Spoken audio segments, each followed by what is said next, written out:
abran sus Biblias si la tienen ahí. Apocalipsis capítulo 8, porque habíamos visto el capítulo 7 y había quedado pendiente el séptimo sello, porque habíamos visto todos los demás sellos, pero este sello está aparte, el séptimo sello. Y dice, cuando abrió el séptimo sello, se hizo un silencio en el cielo como por media hora. Y vi a los 7 ángeles que estaban en pie ante Dios, y se le dieron 7 trompetas. Otro ángel vino entonces y se paró ante el altar con un incensario de oro, y se le dio mucho incienso para añadirlo a las oraciones de todos los santos, sobre el altar de oro que estaba delante del trono, y de la mano del ángel subió a la presencia de Dios el humo del incienso con las oraciones de los santos. Y el ángel tomó el incensario y lo llenó de fuego del altar y lo arrojó a la tierra, y hubo truenos y voces y relámpagos y un terremoto. Y después comienza, en el versículo 6 en adelante, las trompetas, que también está dividida entre el 8 y el 9. Hay 3 trompetas, hay primero 4 y después 3, que eso ahora lo vamos a ir viendo a medida que va transcurriendo el estudio. Quiero, hermanos, que tengamos siempre la Biblia, porque tenemos que contactar todas las cosas con la Biblia. Aparte tenemos algunos versículos que van a ser importantes. Yo les voy a ir compartiendo entonces lo que es el Power. A ver, ustedes están viendo ahí, media hora, silencio, tiempo nupcial, ¿verdad? Apocalipsis nos está mostrando este sello número 7, algo, podamos decir, extraño. Es algo extraño el silencio en el sello por casi media hora, o como si fuera media hora, porque no nos dice claramente que sea media hora, pero como por media hora, como, más o menos, ¿verdad? No se puede contar bien. El silencio, hermano, no es vacío. Esto es una clave bíblica. Cuando hay silencio, no es que hay un vacío. En la Biblia, el silencio casi nunca significa ausencia. ¿Escuchó? Que no haya ruido, que no haya voces, que no se escuche, no significa ausencia. Muy al contrario. Suele indicar presencia tan intensa que no admite palabras. Por eso Habacuc, capítulo 2, versículo 20, dice: Yuhei Bajei está en su santo templo, calle de él toda la tierra. No se calla porque no pasa nada. Se calla porque él está. ¿Se entiende? Hay silencio porque está su presencia ahí. Y cuando hay presencia fuerte, no hay levantamiento de cabeza, no hay alguien que quiera decir algo, porque hay una presencia impresionante. El silencio es la respuesta adecuada a la presencia plena. Nosotros tenemos en Primera de Reyes, capítulo 19, del versículo 11 al 13, ahí donde habla de Elías. Dice, y Dios no estaba en el viento, Dios no estaba en el terremoto ni en el fuego, sino en un sonido de silencio delicado. Gol de mamá daká. Eso es lo que dice en hebreo. Cuando Dios se revela más íntimamente, escucha hermanos, cuando Dios se revela más íntimamente, baja el volumen. Baja el volumen. Zacarías 2:13 dice, calle toda carne delante de Yuhei Bajei, porque él se ha levantado. El verbo levantarse en hebreo se usa para el juez, para el esposo, para el rey que entra en su cámara. El silencio, entonces, es un acto relacional, no pasividad. No es que no está, no es que no ocurre nada. Y acá entonces vemos como ustedes pueden ver en la pantalla, el Heder Shihud. El Heder Shihud, ¿qué quiere decir? El encierre. Entonces lo público establece el pacto, lo privado lo consuma. Cuando estamos hablando nosotros de la clave desposorio, la clave nupcial, vemos que una boda es visible, ¿sí? La boda es visible, pero la unión del novio y la novia es invisible. El Heder Shihud, en la tradición judía, podemos ver qué es a ver, ahí se los pongo, en qué consiste en esta tradición. Dice que posterior al matrimonio, una vez que se hace la boda, en las bodas ortodoxas apenas termina la ceremonia, los novios son llevados a una habitación para pasar un rato a solas. Esta tradición se denomina Shihud. ¿En qué consiste y por qué se hace? En primer lugar, expliquemos que el concepto de Shihud va más allá de un ritual nupcial. En la ortodoxia, entre las normas de modestia y que regulan las relaciones entre ambos sexos, está prohibido que un hombre y una mujer sin relación de parentesco o que no estén casados estén solas. A este encierro, a solas, no permitido, se le denomina también Shihud. Por lo tanto, al casarse, los novios tienen el derecho a estar solos, a la intimidad. Pero en este caso, se entiende la intimidad como el hecho de estar solo, como privacidad. Un mito dentro de la comunidad no ortodoxa es que durante el Shihud, entre la ceremonia y la fiesta, los novios consuman el matrimonio. Esto no es así, como dijimos, es solo un mito en la actualidad. Pero sí, sin embargo, en las bodas de la época talmúdica, sí sucedía de esta forma, tenía lugar allí la primera relación sexual del matrimonio e incluso debía haber testigos que confirmaran que la pareja consumaba su unión, ¿verdad?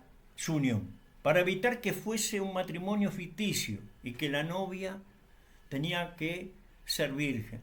Entonces era como demostrar esa parte delante, pero ahora vamos a profundizar un poquito en ese, acá yo les voy a mostrar el encierre y los testigos. Esto aparentemente en algún momento, en algún tiempo pasó, que eran testigos de esa intimidad. Pero entonces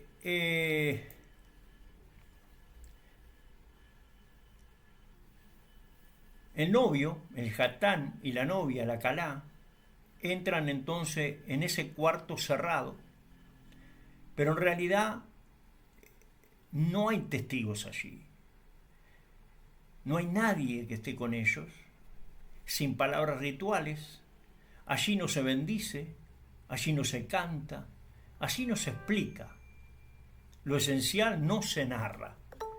Entonces dijimos que la boda es visible, pero la unión es invisible.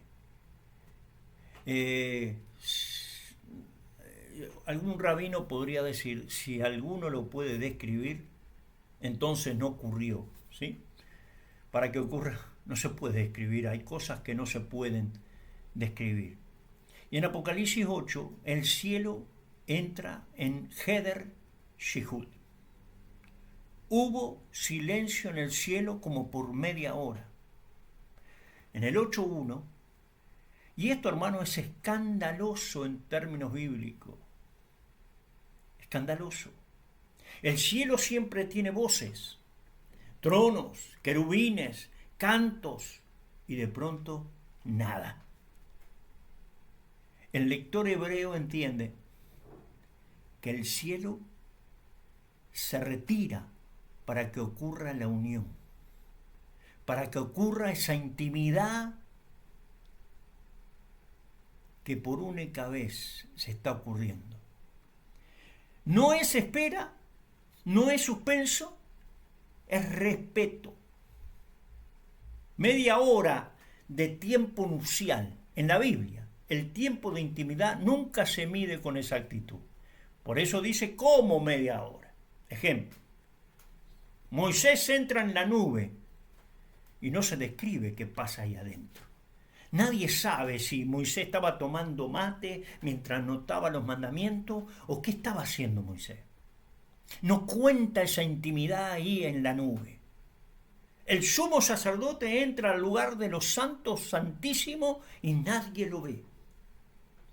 No se sabe si murió, no se sabe si vive, qué pasó. Por eso hay un silencio tremendo, porque nadie sabe lo que está pasando ahí adentro. Isaac lleva a Rebeca a la tienda y así termina el texto. Cierra la escena. No cuenta intimidad, no cuenta qué pasó. Cuando el texto acorta el tiempo, indica no es tuyo para mirar. No podés entrar en esa intimidad, no podés ver más allá, no podés conocer más. El incienso es un lenguaje del cuerpo, ¿verdad? No del discurso. Entonces Apocalipsis 8, versículos 3 y 4, dice que el humo del incienso subió con las oraciones. Hermano, en el tema festivo, como estábamos hablando hoy con Cristian, ahora, acá vemos que el incienso estaba entre el lugar santo y el lugar santísimo. Antes de entrar al lugar santísimo, tiene que haber incienso. Son las oraciones, ¿verdad? El altar del incienso que tenía el mismo fuego que tiene el altar del sacrificio. Entonces, en el templo, el incienso se ofrecía a solas. Nadie podía estar presente. Levíticos 16, anótelo y después usted lo revisa. ¿Por qué? Porque el incienso representa respiración, aroma corporal, cercanía. Por eso el sacerdote tiene que poner incienso para después entrar. Él tenía que meter así el incienso en el lugar santísimo para poder entonces entrar al lugar santísimo después. Eso quiere decir respiración, aroma corporal y cercanía. En lo que nosotros estamos viendo, la clave nupcial de Apocalipsis, la oración, ya no es pedido, es perfume aceptado. Como entre esposos, ya no se explica, ya no se negocia, se habita. Se habita.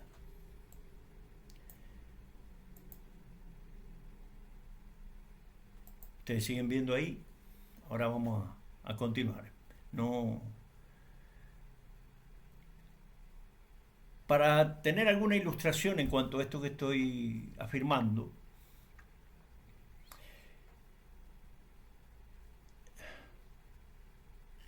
tenemos el nacimiento, por ejemplo. Ahora mi nuera está embarazada y están teniendo, ¿verdad?, este proceso. Antes del parto hay consejos, hay palabras, hay planificación. Ahora, en el momento del parto, se calla, se respira, se acompaña sin narrar. El silencio no niega la vida, la protege. Otra ilustración la música, hermano. Una partitura está llena de notas, pero la música vive en los silencios. Si eliminas los silencios, no hay melodía, solo ruido. Así es el silencio bíblico. No ausencia de Dios, sino espacio para que Dios sea Dios.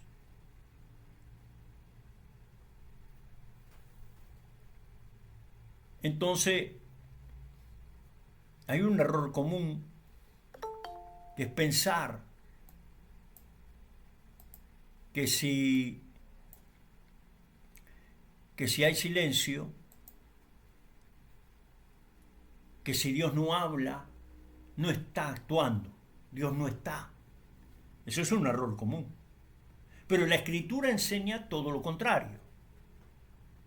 Dios truena cuando convoca. Dios susurra cuando revela.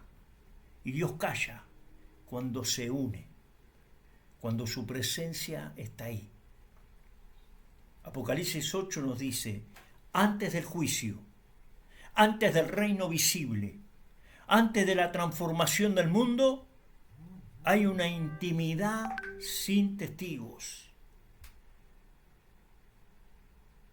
Entonces, el silencio del cielo no anuncia ausencia, sino una unión tan real que ya no necesita explicación.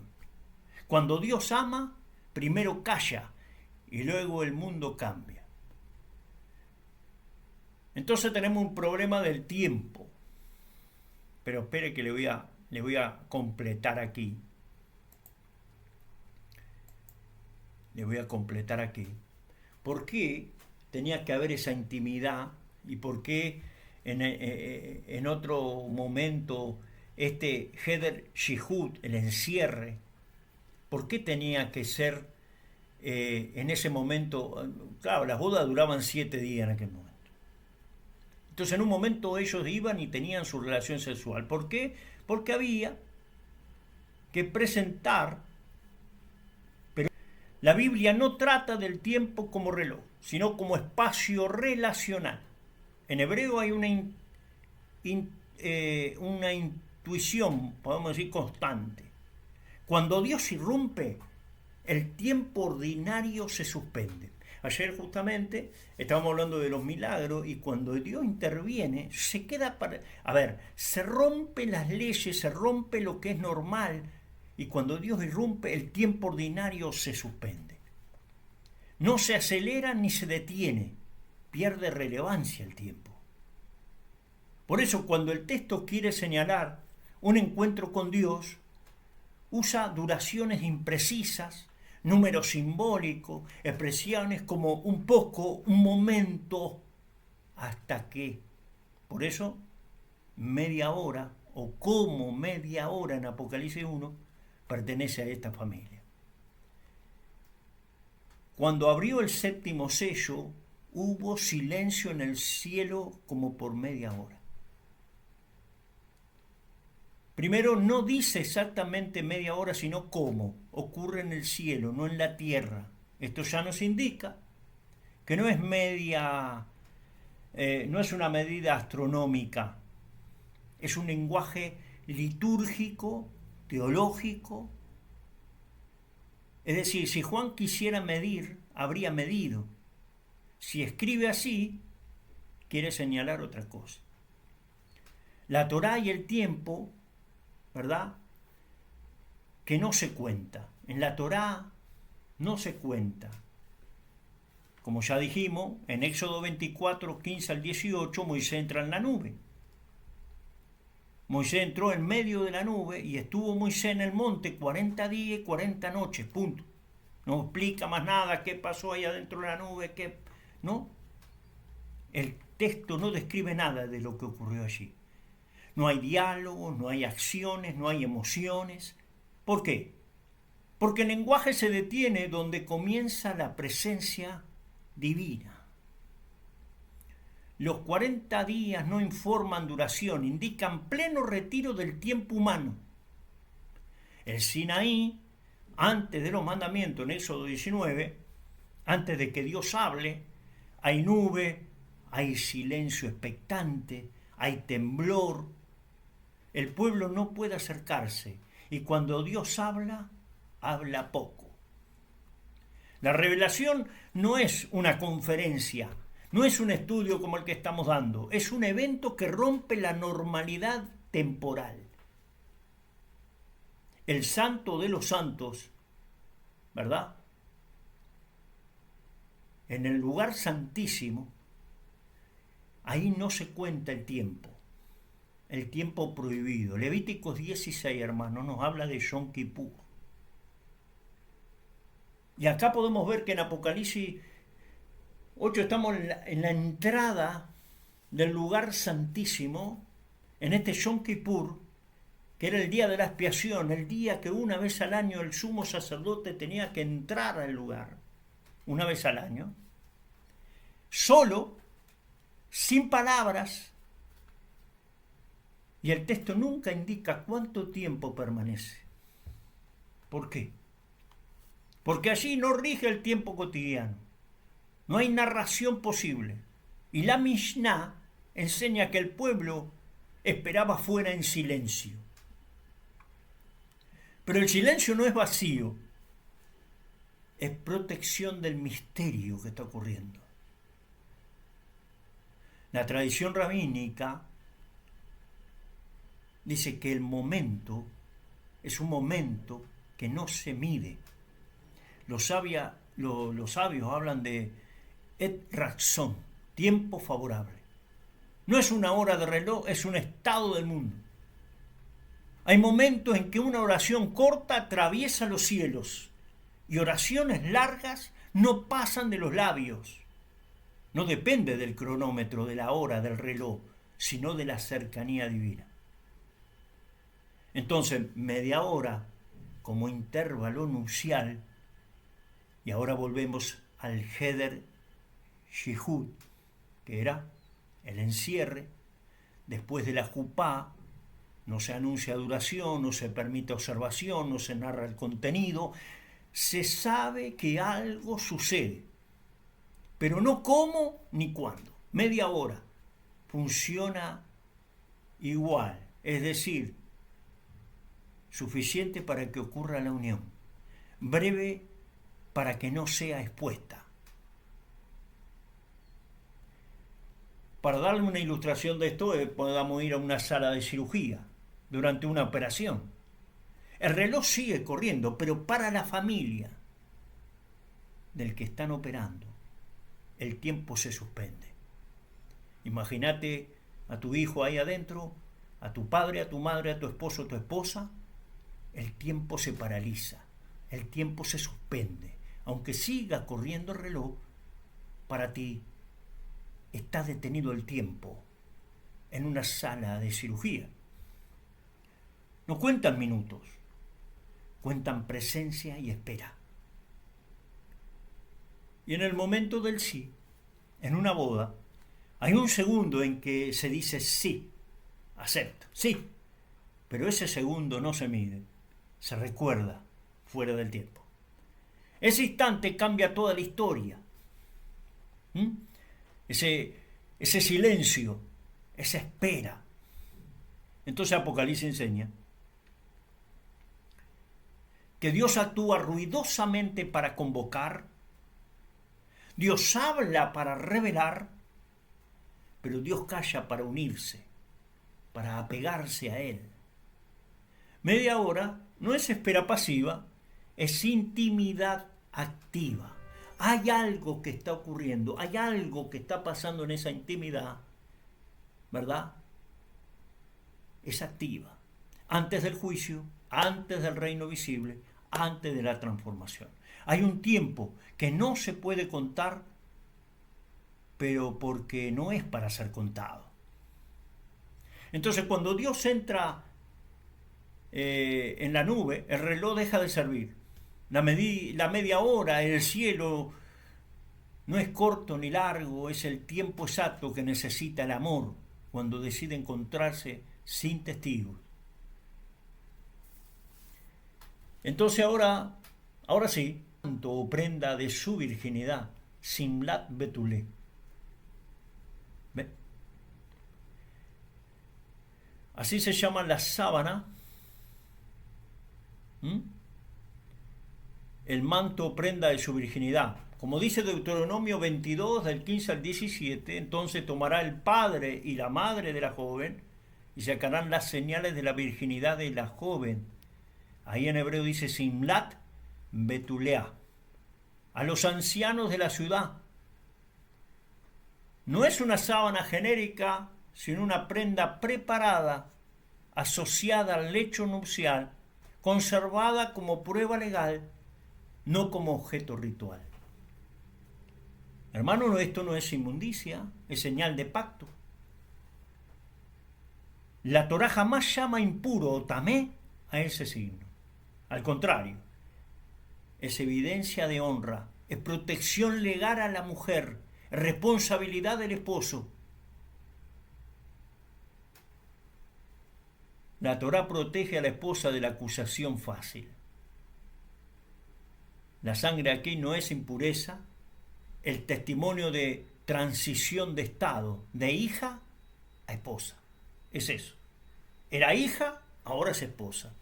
Eso indica la sangre en la sábana. ¿Cuál era el procedimiento real?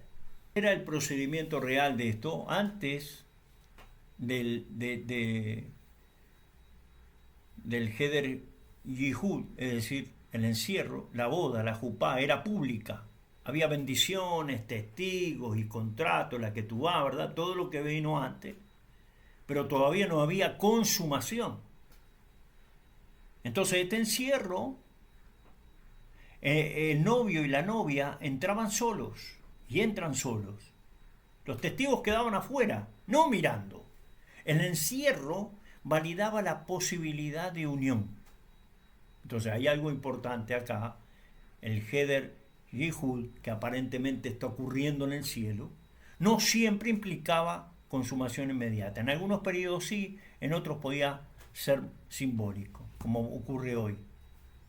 La prenda de virginidad, ¿verdad? Si había consumación aquí, la consumación, la prenda, simlá, se guardaba. No se exhibía públicamente. Solo se usaba si había acusación posterior.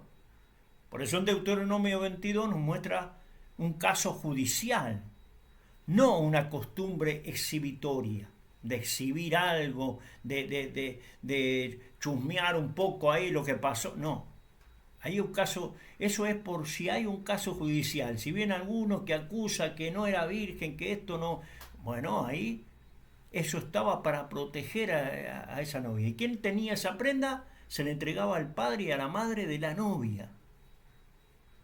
Entonces, ¿quién la mostraba y cuándo? Nunca la mostraba el esposo. Nunca en la noche de bodas. Deuteronomio 22:15 dice, y el padre y la madre de la joven. Y esto es crucial. La prueba pertenece a la familia de la mujer, no al marido. El sistema está diseñado para frenar la calumnia, proteger a la esposa, sancionar al acusador falso. El hombre que mentía era multado, no podía divorciarse jamás, cargaba con vergüenza pública. Porque había algún atorrante por ahí que decía que, aunque ella hubiera sido virgen, después no le gustaba otra cosa, no sé qué, y después la acusaba de que no era virgen. Eso era penado por la ley, por la Torá. Entonces, el Talmud muestra muchísima prudencia con este tema. Entonces, los sabios reconocen variaciones biológicas, casos donde no hay sangrado, riesgo de acusaciones injustas. Por eso, con el tiempo, se dejó de usar este tipo de prueba literal y se priorizó el testimonio y la presunción de honra. ¿Sí? Entonces, la virginidad no se prueba para humillar, sino para callar al acusador. Y esto es fundamental, hermano, bíblicamente. Entonces, en el lenguaje bíblico, en el lenguaje nupcial, tenemos que la virginidad es pertenencia exclusiva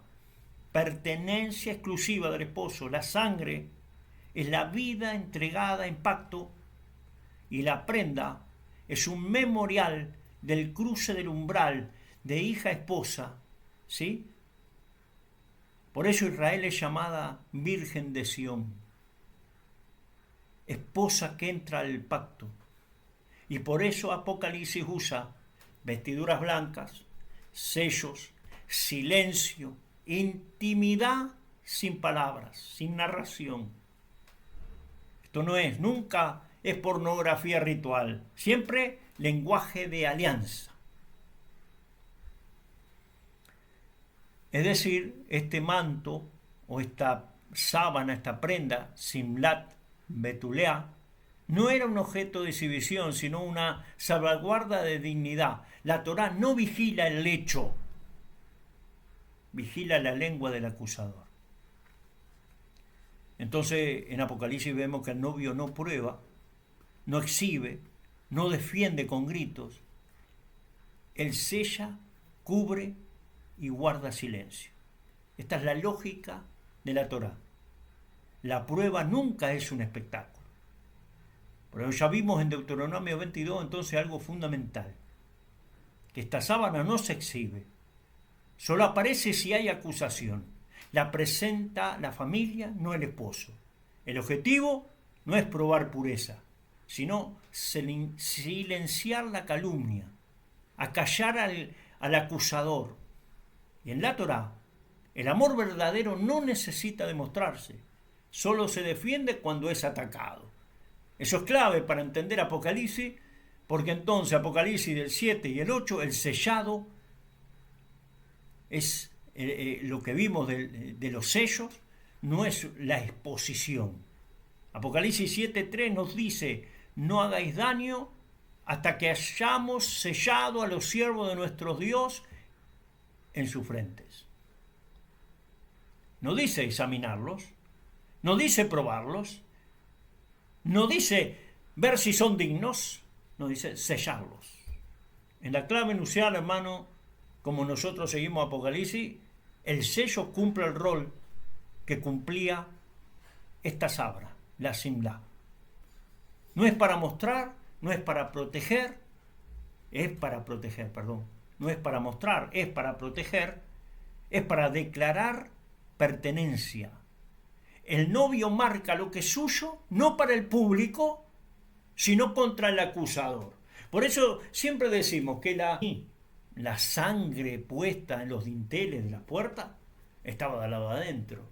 Porque no es para exhibirlo, no era para que lo viera todo el mundo, era para que lo viera cuando entrara el ángel de la muerte, el acusador. Ese la veía la sangre y pasaría sobre ellos. Entonces, no es público sino contra el acusador que él nos marca. Vestiduras blancas nos habla de cobertura, no de desnudez. Apocalipsis 7:14, han lavado sus vestiduras y las han emblanquecido. En la Biblia, el pecado desnuda, el amor cubre. Eso lo saben, ¿verdad? El amor cubre multitud de pecados, pero el pecado desnuda. Desde Bereshit dice, y Dios los vistió. Y en Apocalipsis, la esposa no es desnudada para ser evaluada, es vestida para estar en pie. Esto es exactamente lo opuesto a la lógica de la vergüenza. El acusador quiere exposición, quiere que se revele lo que hay, quiere mostrar todo. El novio responde con cobertura. El novio te cubre, te viste, te tapa. El silencio del cielo, hermano, la intimidad no se litiga. Apocalipsis 8:1, hubo silencio en el cielo. Podemos tomarlo como que se está entrando al lugar santísimo, a esa pieza tan íntima, a un encuentro de esa presencia. Hubo silencio. Si hubiera acusación válida, habría juicio público, habría debate, habría voces. Pero dice, hay silencio. ¿Por qué? Porque no hay caso. Porque el pacto ya fue consumado. Porque la intimidad no se defiende con palabras. Como en la Torá, la simlá, esta sábana, solo se muestra si hay calumnia. Aquí ni siquiera se muestra. El cielo calla porque no debe nada. El acusador es expulsado, no escuchado. Por eso después más adelante vamos a ver en Apocalipsis 12:10, ha sido lanzado fuera el acusador de nuestros hermanos.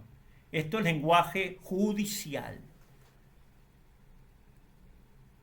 No hay juicio largo, no hay pruebas expuestas, no hay interrogatorio de la esposa.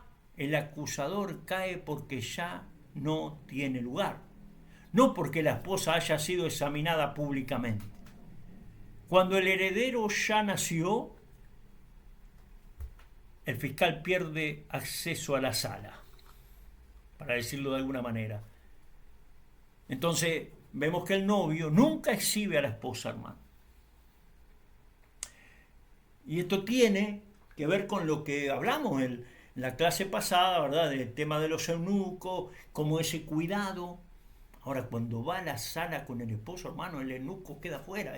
A ver, Efesios 5:27 dice, para presentarla a sí mismo gloriosa sin mancha. No dice para probarla, para investigarla, para justificarla ante otros. Dice para sí mismo. Eso es Heder Shihud puro. Encierro. Protección del marido. La esposa es conocida por el novio, no por el tribunal, no por los demás.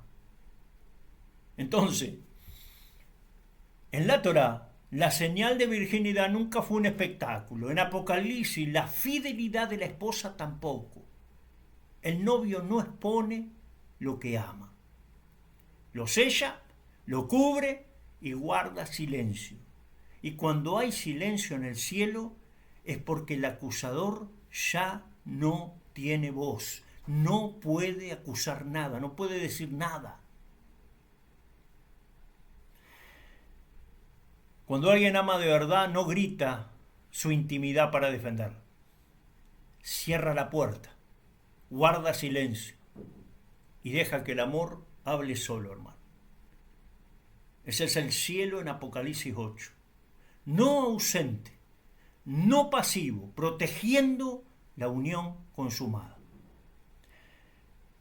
Pero no puedo dejar de decirle, porque hay un malentendido, de dónde sale esto de el trapo de inmundicia, como le llaman, que en realidad no es así. Ahora, la expresión viene de Isaías 64:6, pero no tiene nada que ver con esto que estamos hablando, no tiene nada que ver. Esto no es trapo de inmundicia, todo lo contrario. Esto es protección de la novia, ¿verdad? De la virginidad. No tiene nada que ver, pero tengo que aclarar este punto. Entonces dice 64:6, 64:5, todos nosotros somos como cosa impura y toda nuestra justicia como trapo de inmundicia. Eso es un pasaje conocido, ustedes lo sabrán.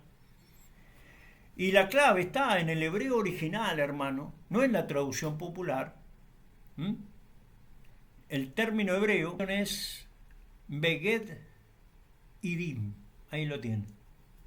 Literalmente, Beged es prenda, vestido, tela. Idim es menstruación, flujo periódico. La traducción más fiel sería entonces prenda de menstruación, no trapo sucio genérico.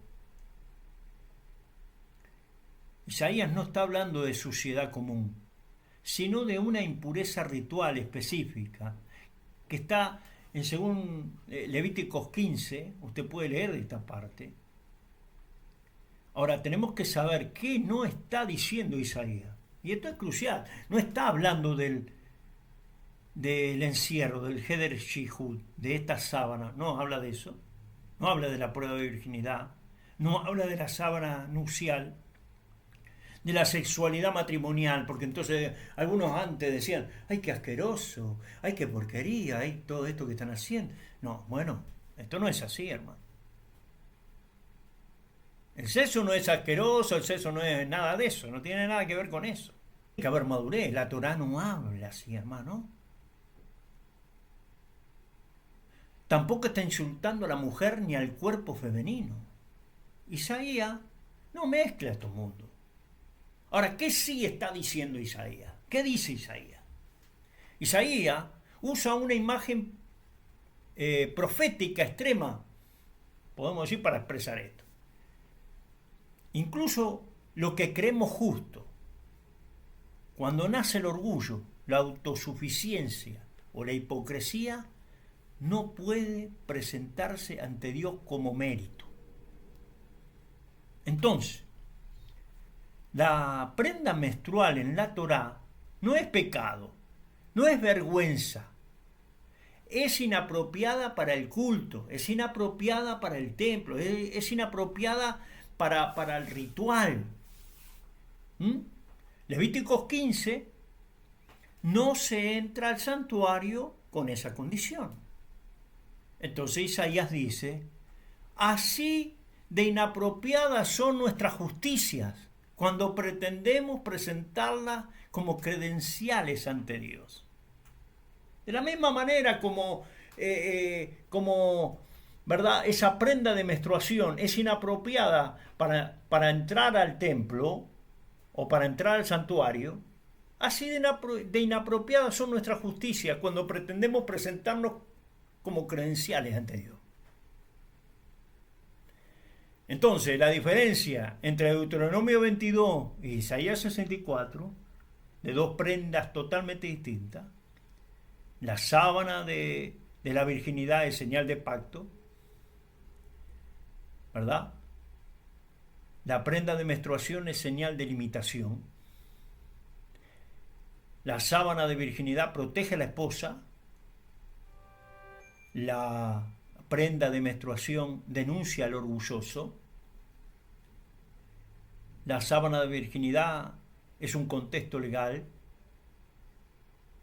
La de menstruación es un contexto profético. La sábana de virginidad guarda dignidad y la prenda de menstruación confronta la arrogancia. No se deben confundir. La Biblia no los confunde. ¿Y por qué Isaías elige esta imagen? Porque es fuerte, porque es clara, incuestionable para un israelita, incuestionable para el pueblo del Eterno. Un oyente antiguo entendía, esto no se lleva al templo, aunque no sea malo en sí. Isaías no dice, somos basura, sino no podemos justificarnos a nosotros mismos delante de Dios, muchachos. Entonces, la conexión con Apocalipsis es muy importante.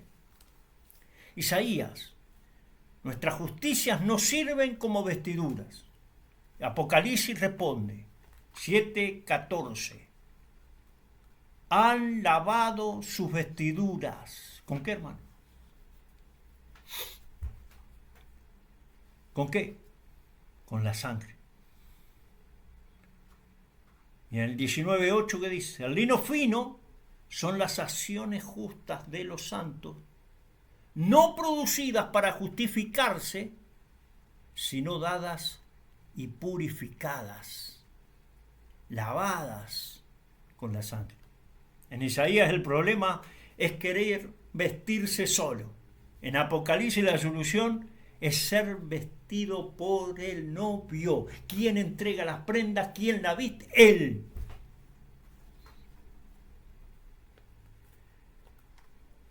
Isaías no llama inmunda a la mujer, ni al matrimonio, ni al cuerpo, ni al sexo. No llama. Llama inapropiada a la justicia humana cuando pretende ocupar el lugar de la gracia. Por eso Apocalipsis no nos desnuda, nos viste. Bien. Entramos entonces a ese lugar tan íntimo que el séptimo sello dice que ahí dice, y de la mano del ángel subió la presencia de Dios, el humo del incienso, como las oraciones de los santos.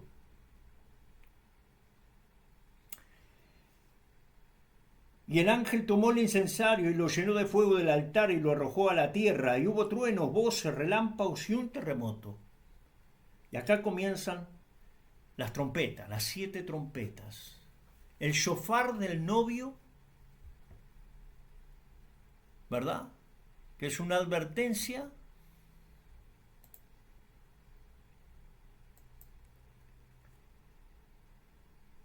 antes del veredicto. Entonces esto no es un castigo progresivo, es un esposo buscando restaurar intimidad. Cada trompeta toca una capa más profunda del vínculo. Por eso después de trompeta lo que se abre no es el campo de batalla, es la cámara del pacto.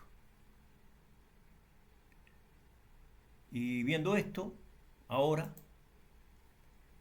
hay un principio en la Torá que es que el shofar, hermano, no anuncia destrucción, todo lo que sabemos,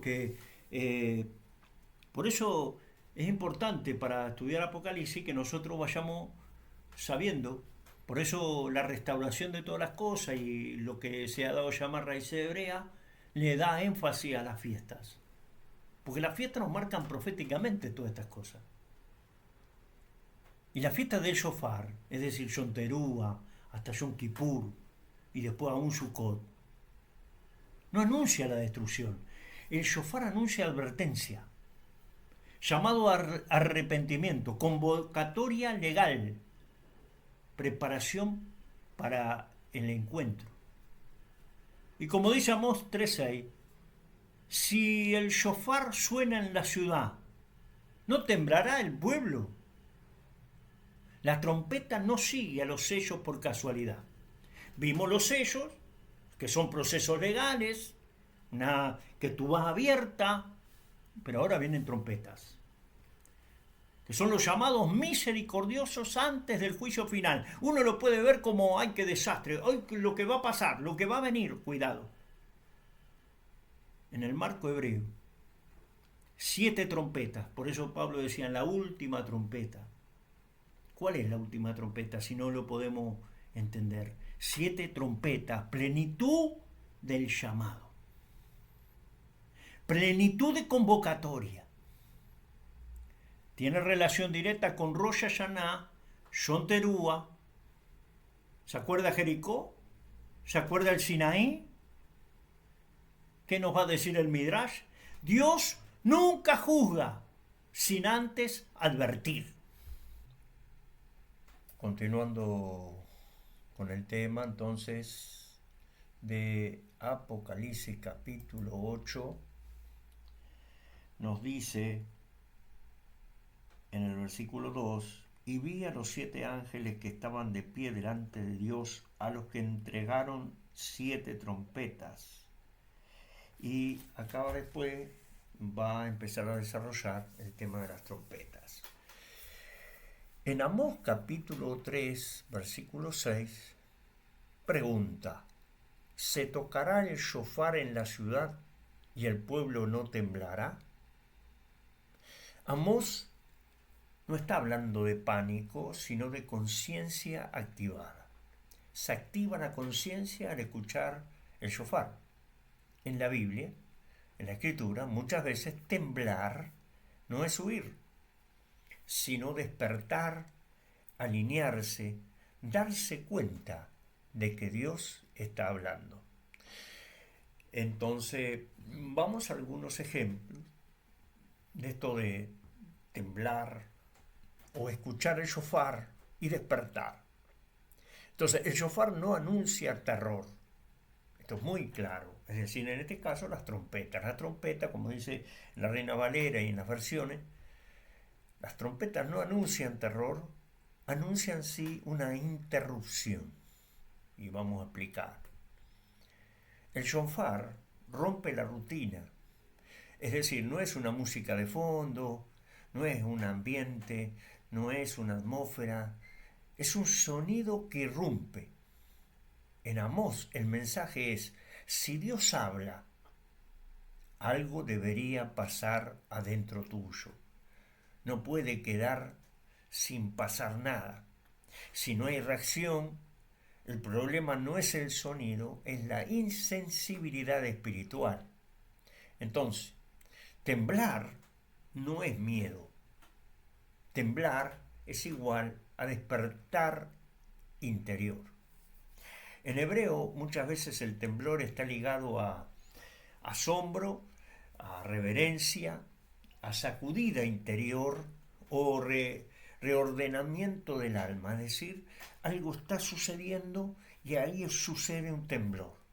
No es me escondo, no es me voy, no es huyo, es me doy cuenta, me estoy dando cuenta de que Dios está hablando, de que estoy en reverencia, de que estoy asombrado, de que hay una sacudida interior en mí.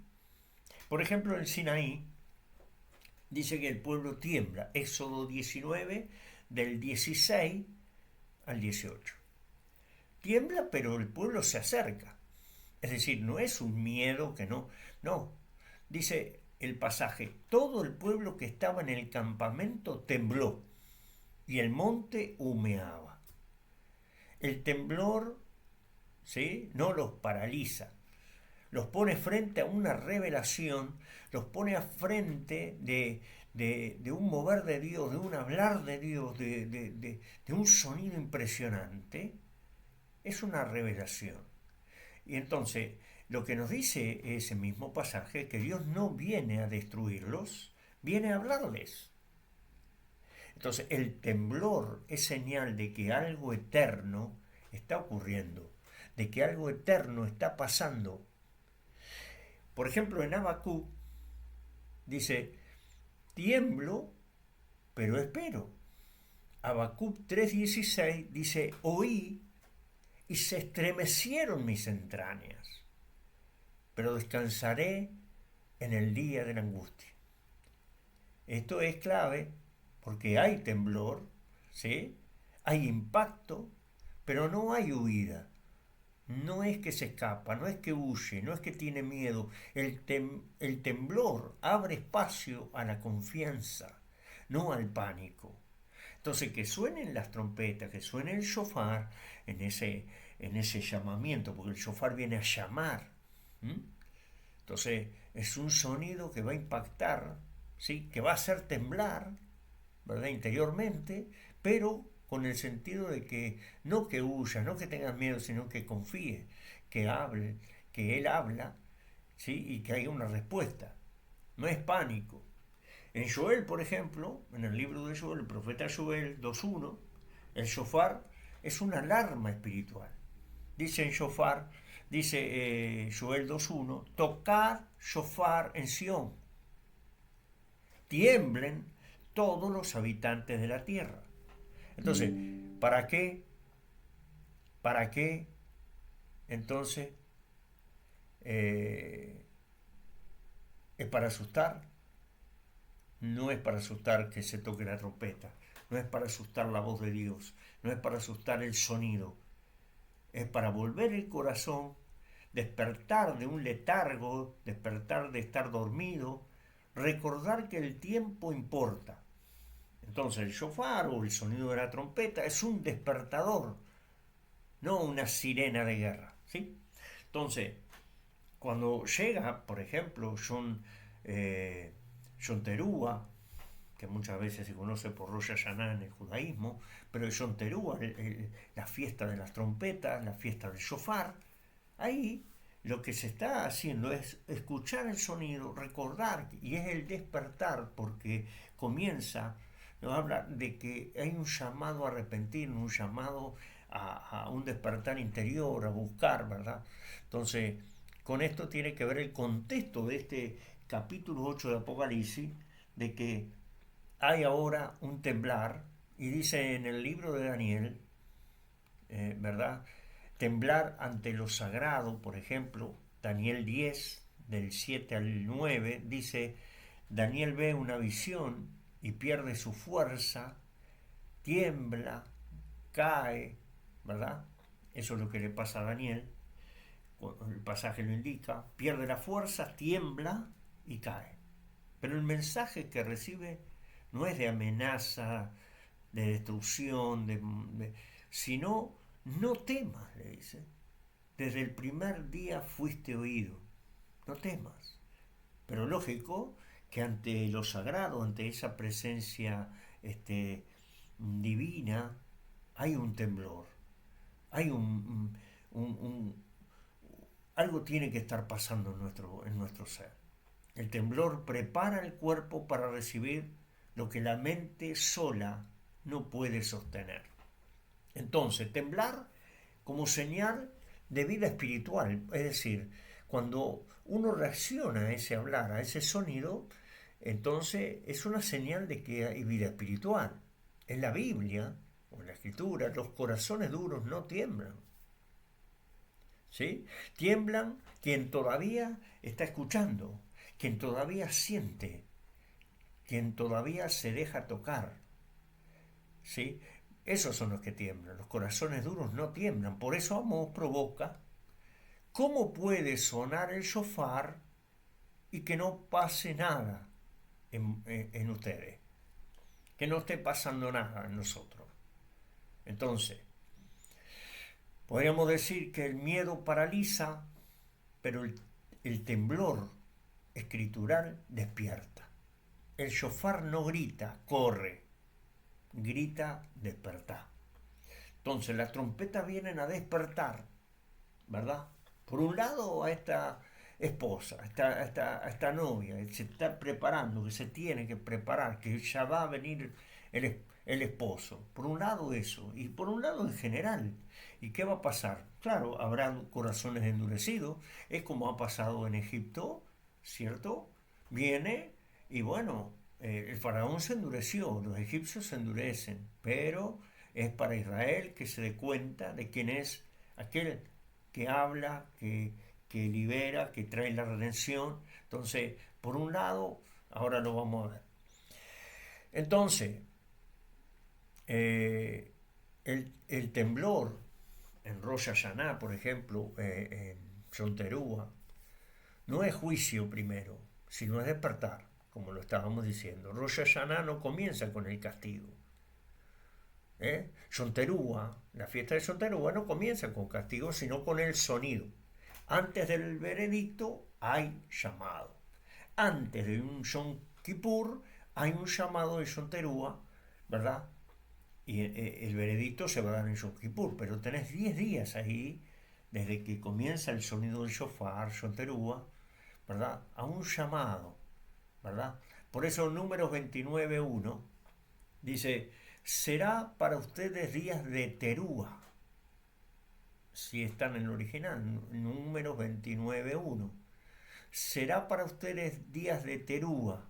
¿Qué quiere decir Teruah? Clamor, toque, estremecimiento. Teruah es el estremecimiento, el toque, ¿verdad? El clamor. Teruah no es una melodía bonita, ¿verdad?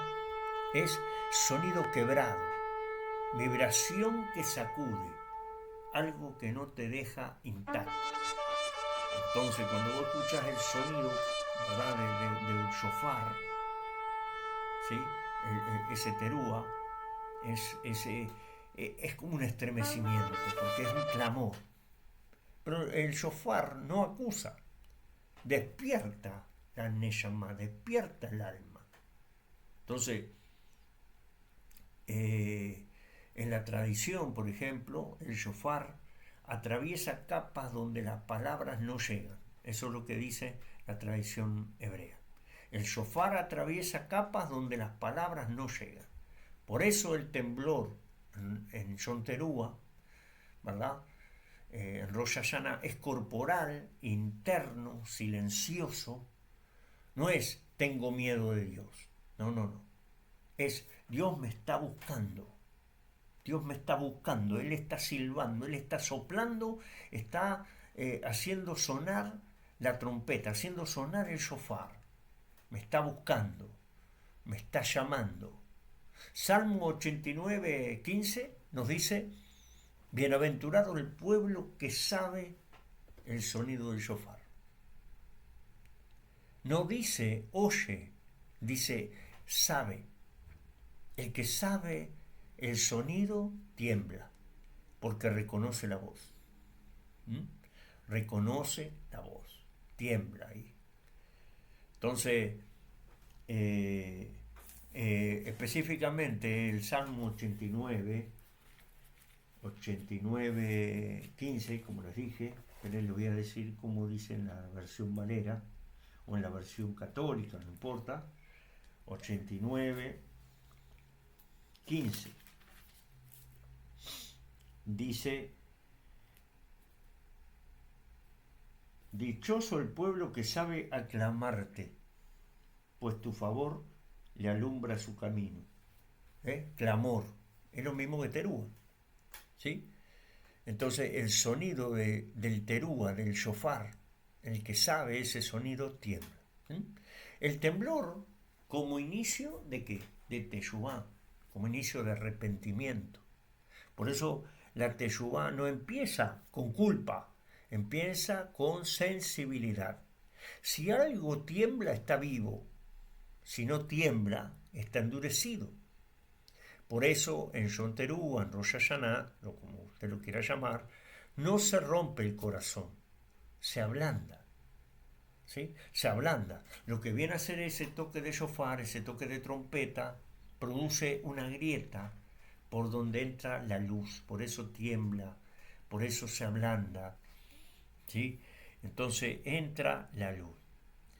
Pero bueno, tenemos que lógicamente hablar de este temblar versus o lo contrario, que es endurecer el corazón. Pues eso también puede pasar, que es lo que después veremos en Apocalipsis. Entonces, este contraste es escritural, profético y apocalíptico, claro, ¿sí? Entonces, primero el faraón tiene señales, ¿verdad? Hay señales, hay milagros, hay cosas, sin temblor. En Éxodo 7 al 11, ahí vamos a encontrar, ¿verdad? En Shemot, las plagas, señales de advertencia.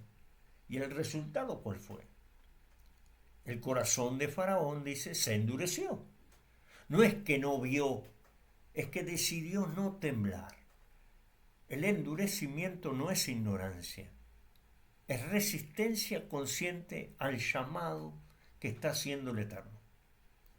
¿Se entiende? No es ignorancia, es resistencia consciente al llamado. Entonces, Israel en el desierto, ¿sí? Oyen, pero no tiemblan. Por ejemplo, el Salmo 95, 8 nos dice, no endurezcáis vuestros corazones como en Meriba. ¿Mm? Ellos vieron milagros, pero perdieron la capacidad de estremecerse, de temblar. Entonces vos podés ver milagros, podés escuchar, pero si perdés la capacidad de estremecerte, de temblar delante de esa voz, delante de esa presencia, delante de eso divino, bueno, cuando el temblor se pierde, lo sagrado se vuelve rutina. Es decir, podemos hacer cosas sin orar, sin plegaria, sin clamar. Podemos servir sin buscarle, sin consultar. Muchas cosas. Cuando el temblor se pierde, lo sagrado se vuelve rutina. Es decir, podés seguir haciendo un montón de cosas, cantar, tocar, predicar, enseñar, pero ya sin temblor, ¿sí? Sin estremecerte. Esos nervios, esas cosas que uno hace al estar delante de lo divino. Imagínate si Él te tiene que estar escuchando cuando hablas o cuando estás cantando. Temblar, hermano, es humildad. Endurecer es autosuficiencia, ¿verdad? Yo me puedo solo, yo lo controlo todo, yo lo hago, déjame a mí, que todo. No, eso no es humildad. Temblar es humildad. Temblar es decir, ojo, oh Dios mío. El que tiembla, por ejemplo, reconoce, no controlo todo, yo acá no estoy al control, acá hay algo que yo tengo que escuchar, que consultar, que el que endurece, el que se endurece dice, no necesito responder, no necesito escuchar más nada, no, yo ya sé, y acá entramos directamente en Apocalipsis. Es decir, tenemos por un lado humildad, por otro lado endurecer, que es autosuficiencia. Temblar es humildad. Endurecerse es autosuficiencia. Es lo que pasaba con Faraón, ¿verdad? Y en Apocalipsis, acá comienza entonces, en el capítulo 8 y capítulo 9, vamos a encontrar, ¿verdad? Las trompetas en Apocalipsis, el shofar final. Y dice, las trompetas, ¿verdad? No es que vamos a ver nosotros en Apocalipsis, esto del shofar. Hubo silencio, pero ahora está las trompetas. Las trompetas no aparecen primero como destrucción, sino como, entonces dijimos, advertencia, una interrupción y un llamado global. son shofares cósmicos, ¿sí? Son trompetas cósmicas que van a tratar no ahora solamente con un pueblo, no con una casa, va a tratar con el mundo entero, porque ahora se trata de un mundo que tiene a la novia, a la esposa, ¿verdad?, dentro de ella. Está en un mundo ahí. Antes estaba en Egipto, antes estaba en un lugar, ahora está en el mundo. Fue dispersado por todo lugar. Entonces, hay un detalle impresionante y es muy fuerte ahí en Apocalipsis, que es no se arrepintieron. Después de las trompetas, el texto repite algo escalofriante. Por ejemplo, en Apocalipsis 9, 20 y 21 dice, los demás hombres no se arrepintieron. Y esto es clave. ¿Oyeron las trompetas? Sí. Vieron sacudidas, pero no temblaron por dentro. El problema no es la intensidad del juicio, es la dureza del corazón. Entonces acá vemos nosotros en Apocalipsis que van a pasar una serie de cosas, van a oírse las trompetas, van a ver los eventos ocurrir, vieron sacudidas, pero no temblaron. Dicen, no se arrepintieron. Entonces se endurecieron el corazón. Entonces hay dos reacciones posibles al mismo sonido. El mismo shofar produce dos efectos.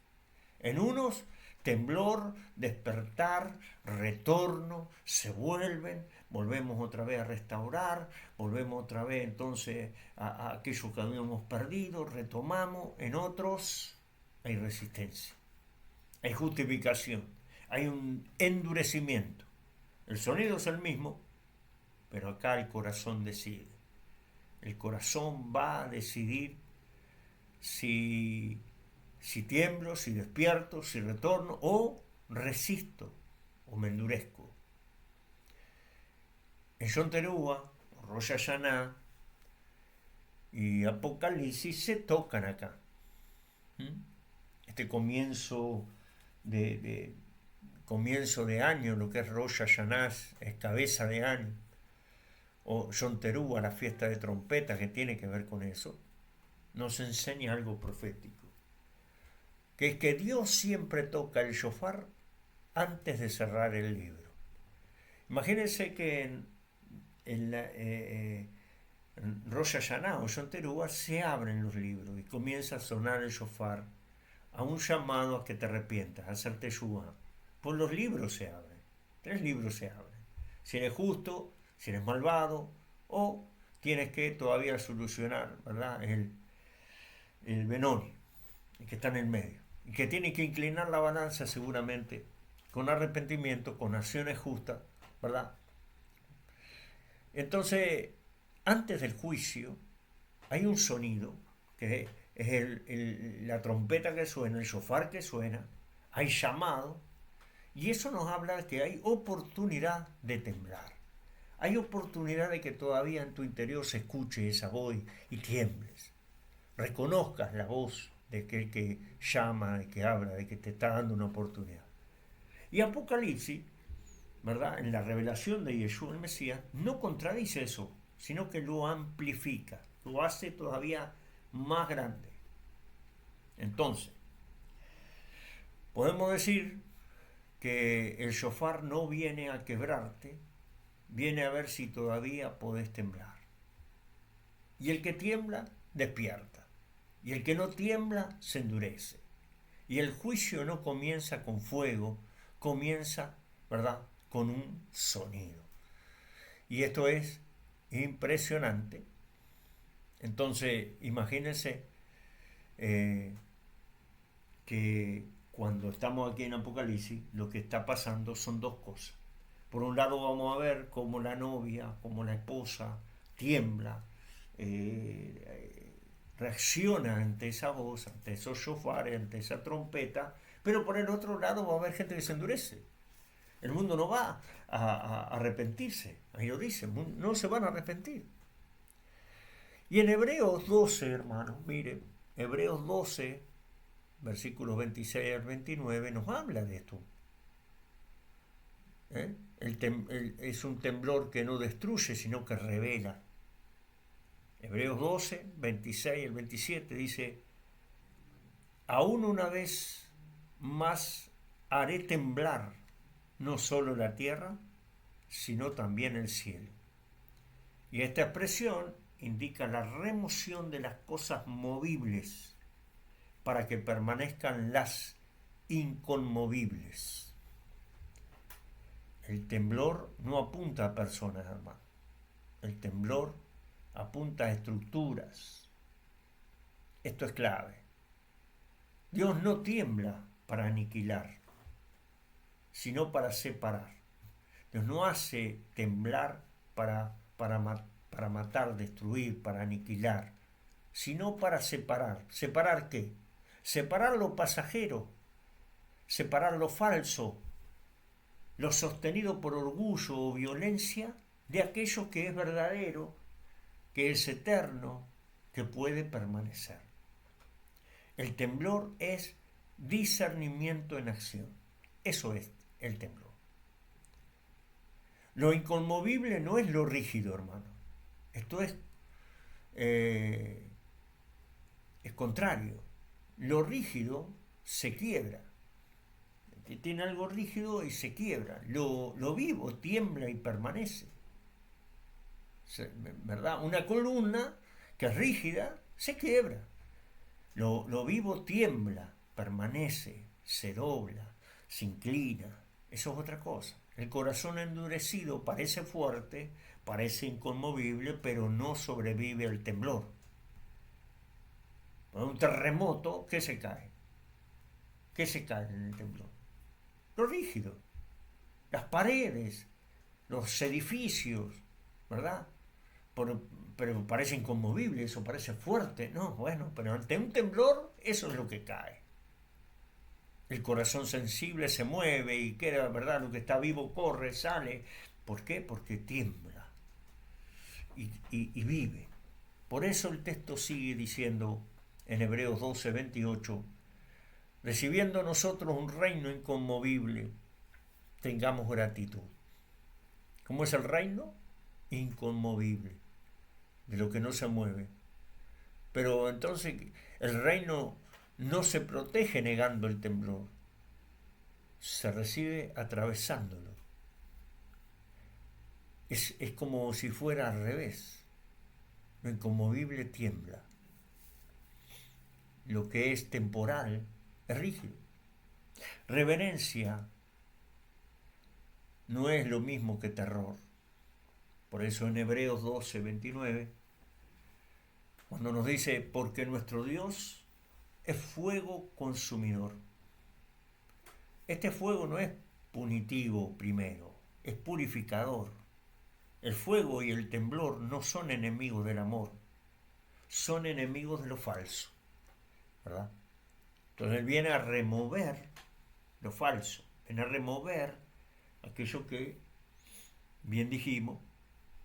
Entonces, de Hebreo, que estamos tocando, a Apocalipsis, es el mismo movimiento. Hebreo nos da una clave hermenéutica, por decirlo de alguna manera. Dios sacude para que quede lo inconmovible. Dios sacude para que quede lo verdadero, lo eterno. Entonces, ahora cuando entramos en Apocalipsis 8 al 11, no como una catástrofe sensacionalista, sino como una liturgia cósmica de shofar, de los shofarim, de las trompetas, ¿verdad? Entonces, antes este primer sonido, hubo un silencio, como explicamos, incienso, oraciones, y eso nos marca que el juicio nace del clamor de los santos, cuando las oraciones, las plegarias, ese sufrimiento, esas lágrimas se están llegando arriba, ¿verdad? Hay una respuesta, ¿verdad? A esa oración, el shofar responde a esas peticiones, a esas plegarias, no al capricho, sí a la respuesta a todo ese clamor de esa novia, de esa esposa que están llegando arriba, esas oraciones, ese incienso, ¿verdad? Eso es lo que nos habla a nosotros el capítulo 8, versículos 3, versículo 5. Y a partir entonces del capítulo 8, versículo 7, comenzará la trompeta número 1, que en el próximo video entonces vamos a compartir. Hasta aquí, hermanos, damos esta parte del silencio, ¿verdad? Del capítulo 8, el silencio en Apocalipsis, esa media hora de silencio, y del temblor o el temblar como despertar interior para cuando suenan los shofares. Y ahora veremos cómo sucede estos sonidos de trompetas desde la 1 hasta la 7, 7 trompetas, y lo que tiene como significado esas trompetas, ¿verdad? Para que la novia tiemble, y veremos seguramente el endurecimiento del mundo en cuanto a este mover, a este hablar de Dios. Y bueno, esto nos marca a nosotros de qué lugar estamos, de qué momento, si temblamos o no temblamos, y esto es lo que tenemos que volvernos a hacer teshuvá, el arrepentimiento. Que el Eterno los bendiga.